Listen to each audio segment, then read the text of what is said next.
lang kayo ang Bible, makaprove ka na ang Bible tinuod. Disulat na, more than 500 years before nataro si Ginoong Jesus, daan na nga, isulti ni Propeta Isaias. Ikaw yun, usa ka birhen manampol. Wala yung natin nga lang, kay pinapamanggat gatos na tuig, usa pa mo ako. Basta kay birhen, kubayang ulay, patanong dalaga, natuman dito ni Maria. So, kasaligan kayo. Sa Hebrews 4:4, kaya naman na sa ato nga, kanin 2,300 years, di ka na dito, di ka na dito, abot sa pagkatawag ni Ginoong Jesus, pagtungha sa Mesiyas, o ang pagbihog sa Mesiyas. 600 years, gisulat na, natuman, mga 600 years. Maunay sulod din sa atong 2,300 years. Maunay sulod. Ani. Pila ka tuig. Kanus ka kasugod, atong paano? Kanus ka nagsugod kining 2,300 years. Kanus ani kasugod 2,300 years o gidala ni ang kanikuan. Sulod ani ba ang itagna ng pagpapataw sa Mesiyas. Tayo na?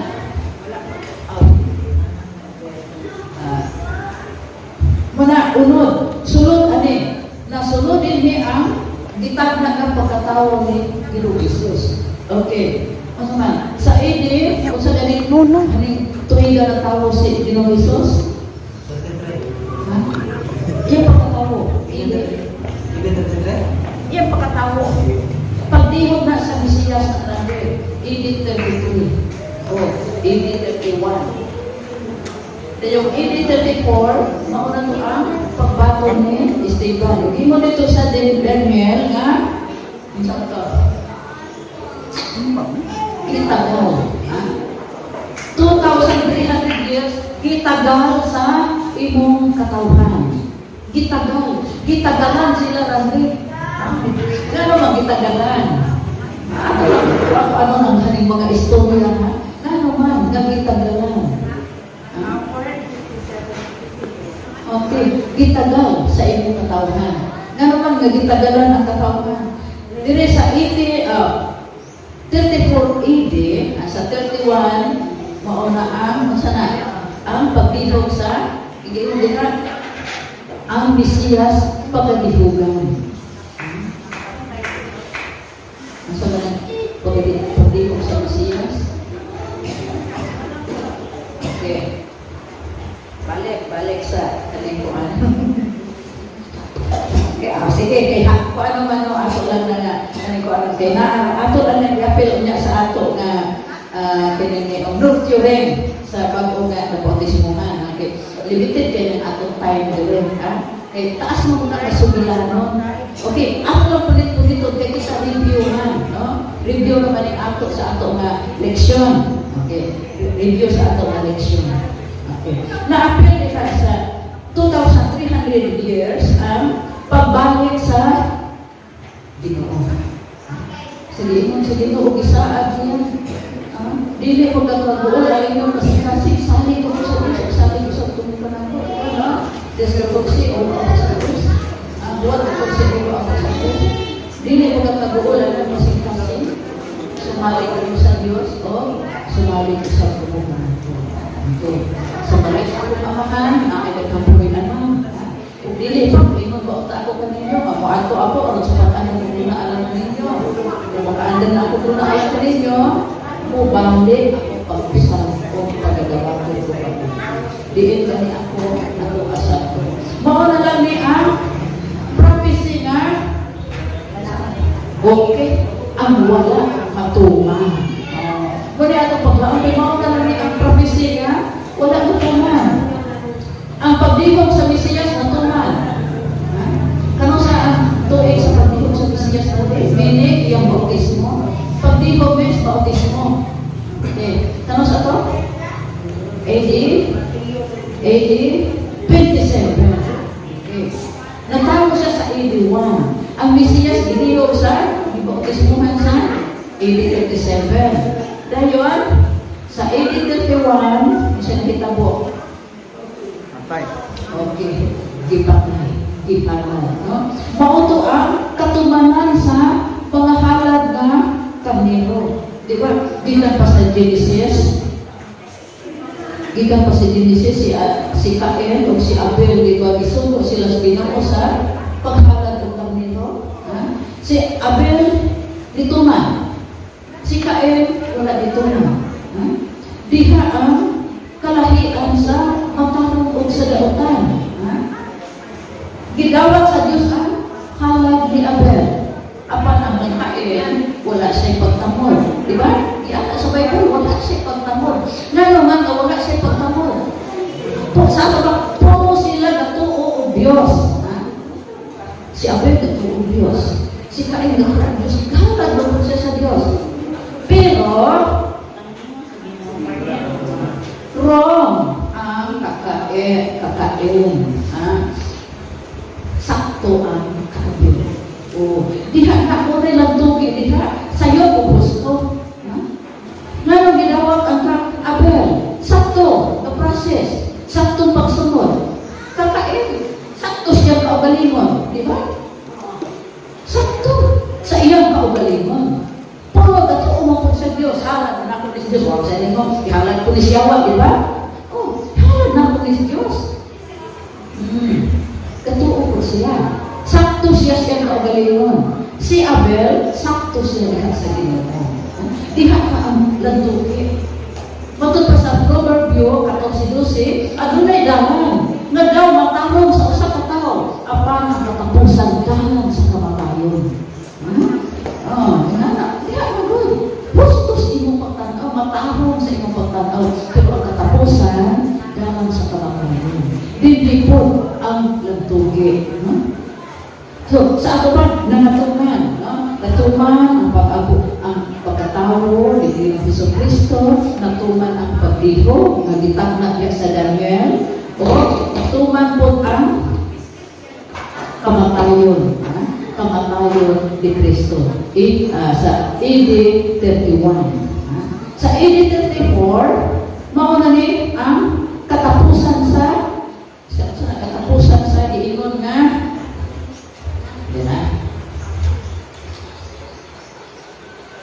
katapusan sa 2,300 years. Okay. Ingani ang formula. Okay. 70 ka mga semana. Okay. 70 ka semana. 70 weeks. Okay. Equals 490 years. Okay. Kaya nga naman, iabot na siya ang 490. Unsa kay formula? Okay, 7 times 70. Kay 70 weeks times, ang usa ka weeks, pila ka adlaw? 7. Okay, 70 weeks. 1 week, 7 days. Muna times na ito po, 7. 70 times 7. Okay. 70 times 7 equals 490 ka tuig. Kaya kung prophecy, kung mag-inutang adlaw, kung mag-hisnutang prophecy, prophetic gamit, dili na adlaw, years. Mabasa na sa Bible na kung prophetic, kung mag-inutang usa ka adlaw, pila na? Usa ka tuig. So, di mo dire, 490 kamang tuig. Okay. Ang halikuan, ang 2,300 years, pagutana, kanusa, nagsugod. Kay, kapalo po tayo kanusa, nagsugod? Kanay, 2,300 years, kanusa ni kasugod. Matod pa ni Propeta Daniel, magsugod kini sa, pagpagula o sugo sa pagpapauli sa mga Israelhanon sa ilang yuta. Kasugod ato. Ang history nag-record na sa 457 BC. Doon ay balaod si Artaxerxes.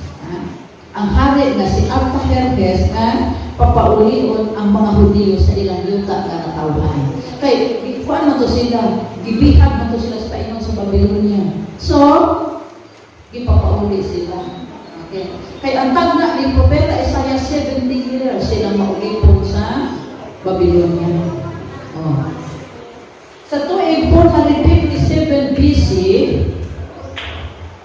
gipabuwa ang sugo. Muna nga gasugod dire, gasugod sa 457 BC. O natapos sa AD 34. Okay, matod pa sa Daniel, kapituan kasimana itagal sa imong katawan.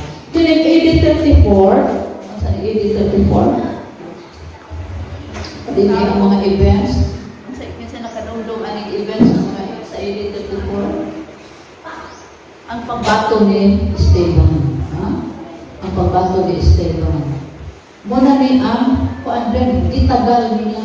Nga, masama sila, dili na sila katawhan sa Diyos. Itagal. Kaya gipapatay ang mga propeta. Ha? Ang nagsangyaw sa pulong sa Ginoo, ipatay. Itagal sa mga katawhan sa Ginoo. So, giba na sila, dili na sila katawhan sa sa Ginoo. So, okay, ilang isalikway, ihatag nato sa mga hintel. Okay. Gikan sa kaniniong sa 1834, diha na human ang 490 years. Okay. Ang 2,300 years minus 490 pila. Okay. Gimaynasan na. Natapos naman dire sa 1834. Pilay sobra. Pilay sobra. 1,000. Okay. 1,810. Ang nasobra sa 2,300 years. Okay. Kaling 1,810 years. Gikan sa 1834. Kanus ang kuna na po na hindi ko ang natapos. Dire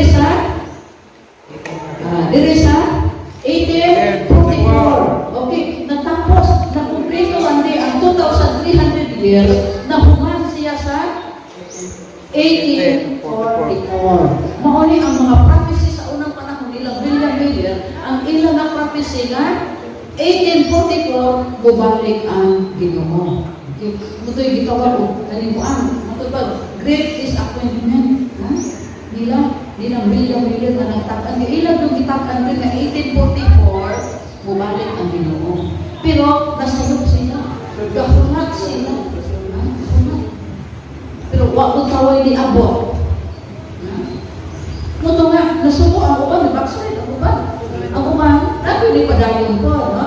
O saan ni si Sister White. O ilang nakatagal nga ang 1844, mao ang pagsulod ni Kristo sa langit no sanctuary. Okay, pabasa na kay haning ang Israelite sa una ang pinakataas na saserdote musulod dito sa balaan nga sanctuaryo kausa sa usa ka tuig. Kausa sa usa ka tuig.